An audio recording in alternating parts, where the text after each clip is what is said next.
안녕하세요. 오늘은 구약의 세 권의 예언서 예레미야, 예레미야가, 에스겔을 함께 살펴보겠습니다. 무너지는 날 앞에서 눈물로 외쳤던 예언자 예레미야, 그가 바라본 폐허 위의 통곡 예레미야가, 그리고 포로지에서 임재하시는 하나님을 전한 에스겔. 이 세 권은 고통 속에서도 하나님을 바라보는 신앙의 여정을 보여줍니다. 예레미야는 기원전 7세기 말부터 6세기 초 남유다의 마지막 시대를 살았던 제사장 가문 출신의 예언자입니다. 요시야 왕 13년인 BC 627년부터 바벨론에 의해 예루살렘이 멸망하는 시점인 BC 586년까지 활동했으며 이후 애굽으로 끌려간 후 생애를 마쳤습니다. 유다는 아시리아와 바벨론 사이에서 정치적 줄타기를 하며 급속히 영적으로 타락했고, 예레미야는 이러한 시대적 위기 속에서 하나님의 말씀을 전했습니다. 예레미야는 회개 없는 유다의 멸망을 반복적으로 경고했습니다. 그는 예배의 외형보다 마음의 언약, 즉 내면의 회개와 순종을 강조했습니다. 또한 바벨론의 침공을 하나님의 심판으로 해석하며 항복을 촉구했습니다. 그의 메시지는 매우 비애감이 넘쳐 종종 눈물의 선지자로 불리기도 합니다. 그리고 예레미야는 소망도 함께 전합니다.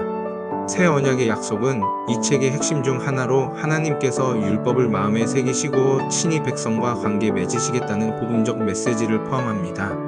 예레미야서는 인간의 완악함과 하나님의 인내, 그리고 회복의 약속 사이에서 고뇌하는 예언자의 삶을 통해 하나님의 거룩함과 자비를 동시에 보여줍니다.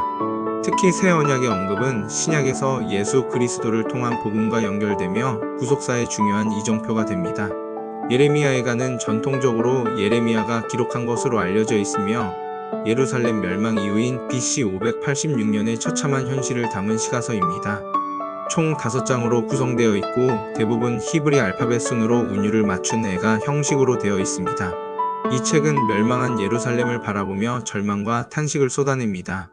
성전은 파괴되고 백성은 죽거나 포로로 잡혀갔으며 남겨진 자들은 굶주림과 수치를 겪습니다. 그러나 이 통곡 가운데에도 소망의 불씨가 담겨 있습니다. 그 고백은 3장 22절과 23절에서 찾아볼 수 있습니다. 여호와의 인자와 긍휼이 무궁하심으로 우리가 진멸되지 아니함이니이다. 이것들이 아침마다 새로우니 주의 성실하심이 크시도소이다. 예레미야에가는 단순한 슬픔의 기록이 아닙니다. 그것은 하나님의 심판 앞에서 진실하게 슬퍼하는 법을 보여주며 동시에 고난 속에서도 하나님의 성실하심에 대한 믿음을 놓치지 않는 신앙의 깊이를 드러냅니다. 현대 독자에게는 눈물 가운데 소망을 품는 신앙의 본을 보여주는 책입니다. 에스겔은 제사장이자 선지자로 예루살렘 멸망 이전인 BC 597년에 바벨론으로 포로로 끌려갔습니다. 그의 예언은 바벨론 그발 강가의 포로지에서 시작되며 유다 멸망 전후 약 22년에 걸쳐 선포되었습니다. 예루살렘에 있지 않고도 하나님의 임재와 메시지를 전했다는 점에서 매우 독특한 위치에 있습니다. 에스겔서는 총 48장으로 구조적으로 크게 세 부분으로 나눌 수 있습니다. 첫째, 1절부터 24절을 통한 유다에 대한 심판과 멸망의 메시지입니다. 우상숭배와 부패한 지도자들에 대한 고발이 담겨 있습니다. 둘째, 25절부터 32절까지의 말씀을 통한 이방 민족에 대한 심판입니다. 암몬, 모압, 에돔, 블레셋, 두로, 애굽 등의 이방 나라가 이에 속합니다.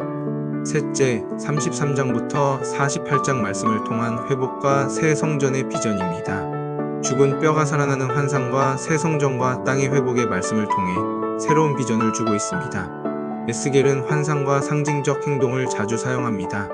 내생물과 바퀴 환상, 두루마리를 먹는 행위, 상징적인 포위와 수염깎기 등은 청중의 주목을 끌고 메시지를 깊이 각인시켜줍니다.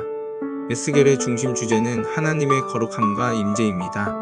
성전이 무너졌지만 하나님의 영광은 결코 사라지지 않으며 회개와 정결을 통해 새로운 공동체가 세워질 것이라는 약속은 바벨론 포로 생활 속에서도 백성들에게 희망이 됩니다. 에스겔서는 심판 가운데서도 회복을 준비하시는 하나님의 역사를 보여줍니다. 물리적 성전이 아닌 하나님 임재의 본질을 강조하며 궁극적으로 새 창조와 하나님의 나라를 바라보게 합니다. 신약에서는 에스겔의 성전 환상이 계시록의 새 하늘과 새 땅 이미지로 확장됩니다. 예레미야와 에스겔 그리고 그 사이에 놓인 예레미야에가는 하나님의 심판과 회복, 고난과 소망, 눈물과 약속이 함께 어우러진 예언 문학입니다.